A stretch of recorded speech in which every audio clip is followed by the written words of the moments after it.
All right, welcome to Science for Friday, February 19th. We're going to start by looking at one of the charts. This will be on your quiz. We did it yesterday for the worksheet. All right, the only thing you're going to have to label on the quiz, though, is outer ear. So that's the part that's outside your head that you can see.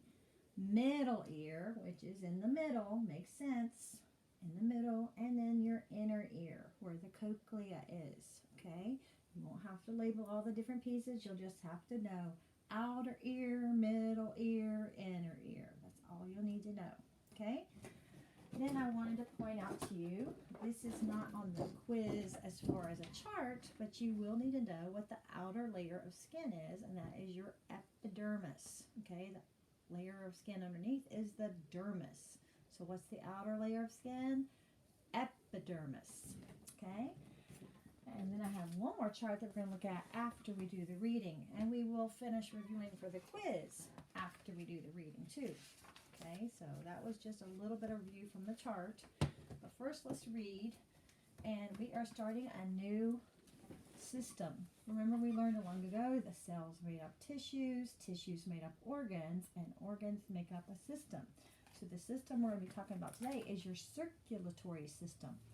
Circulate to make things go around, and in this case your circulatory system makes your blood go all throughout your body, and the main organ for that would be your heart, and your heart is the pump that pumps the blood all the way through your body.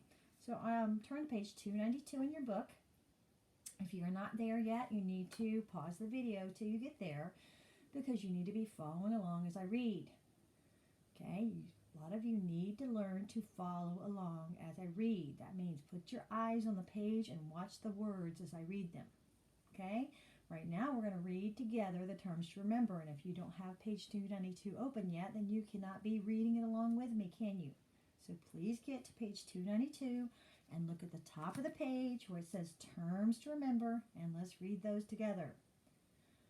Circulatory system, your heart and blood vessels that circulate blood throughout the body. Platelets, that is the word platelets, the part of your blood that enables it to clot.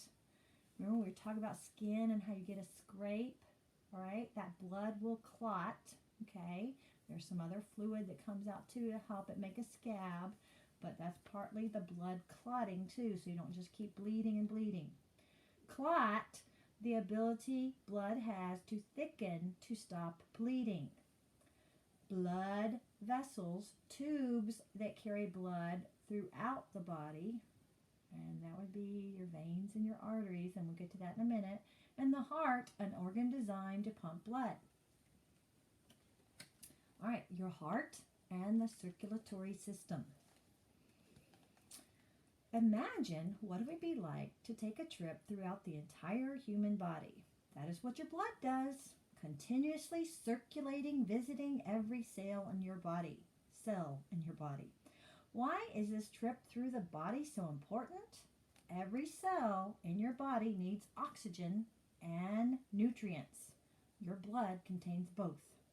God provided a way for this blood to travel called the circulatory system. It delivers life-giving blood to every part of you. Just like your brain, it is needed to make every other body system work. What is blood? If you have ever gotten a cut, you know blood is a red liquid. It is made of three main kinds of cells: red blood cells, white blood cells, and platelets. Red blood cells carry oxygen from your lungs. White blood cells fight infection and disease. Platelets thicken your blood when you get a cut or scrape.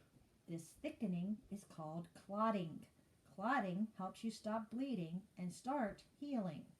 All right, so if you look at that picture, that is what they would look like underneath a microscope. If you could take blood and magnify it, you would see the red blood cells.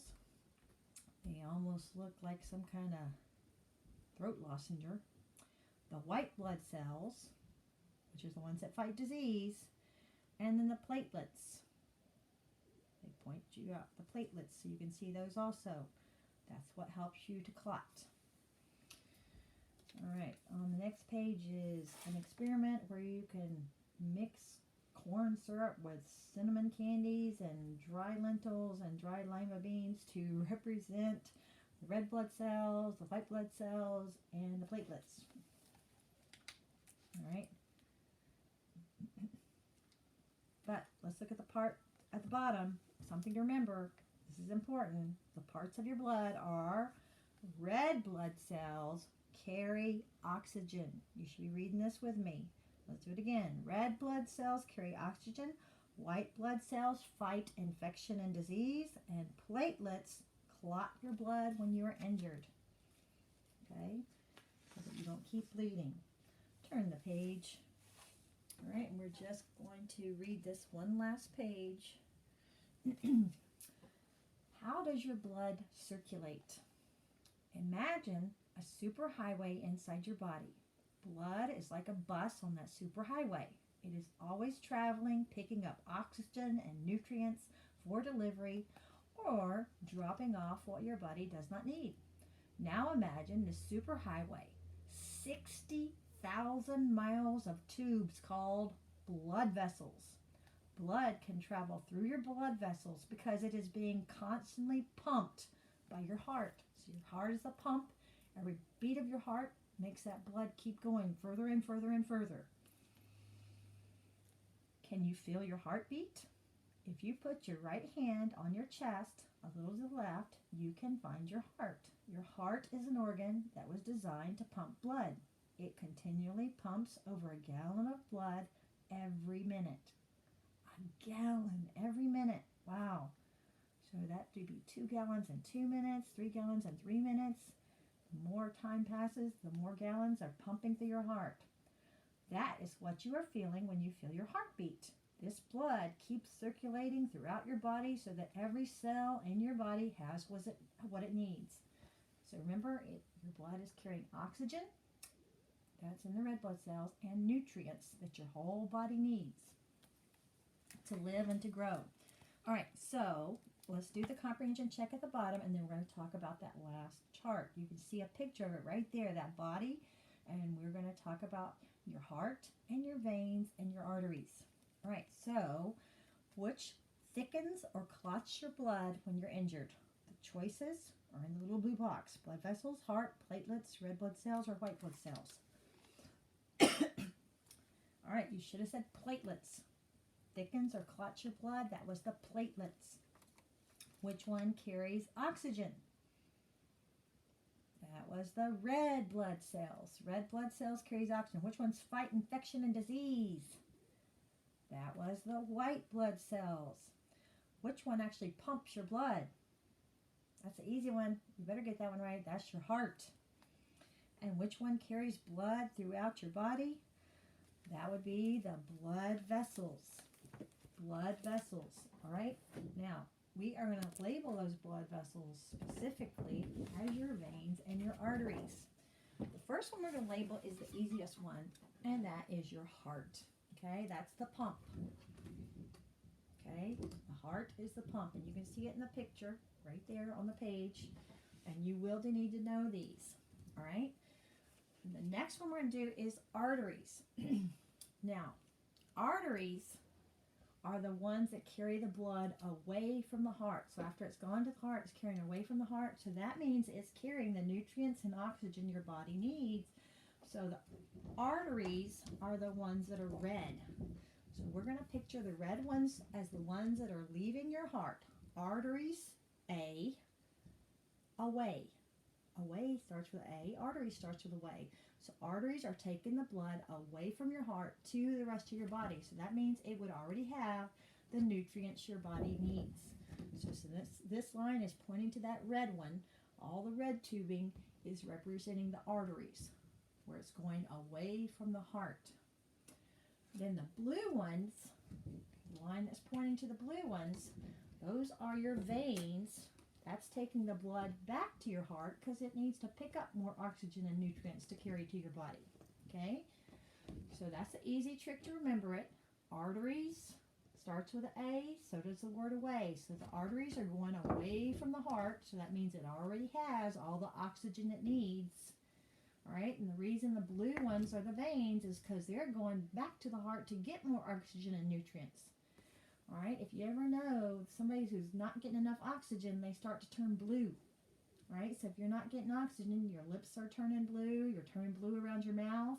All right, so that's why you need to think of as veins are the ones that are going back to the heart to pick up more oxygen and nutrients to carry throughout the body. Okay, so the arteries are red. They're coming away from the heart. They already have the oxygen in the blood. Okay, so that's a little hint to help you remember that. All right, let's review for the rest of the quiz. That will be on a future quiz, but not the quiz you're taking next. The quiz you're taking next, you actually would have taken it today. But of course, can't take it today, so we will be taking it next time we're in class. All right, what are sound vibrations traveling through the air?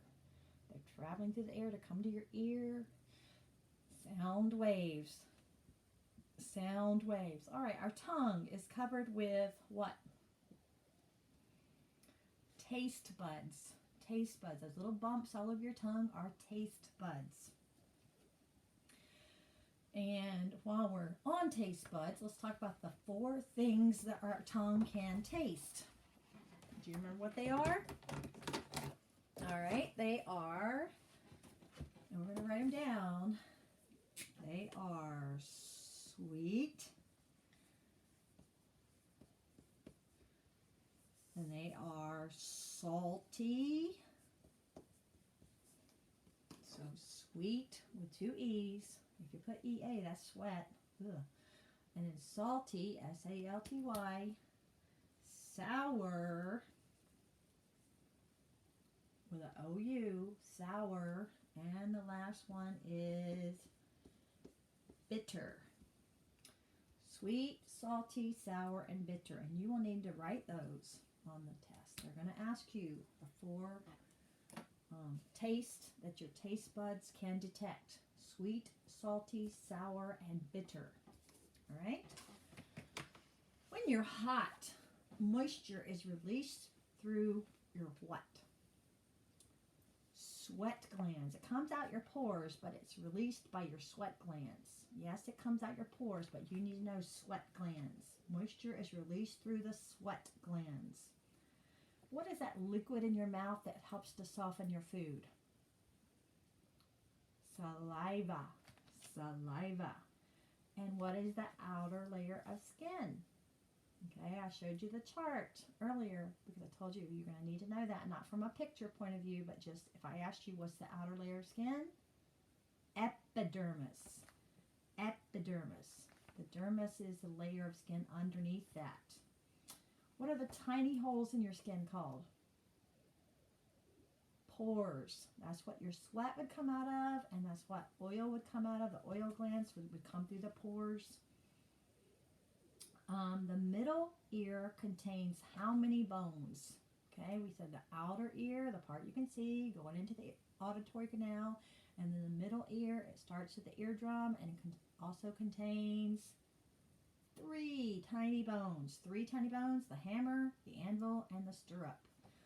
You don't have to name the tiny bones this time, but you do have to just know how many there are. The message of sound from your ear to your brain is carried by this nerve. Auditory nerve, right? Auditory nerve.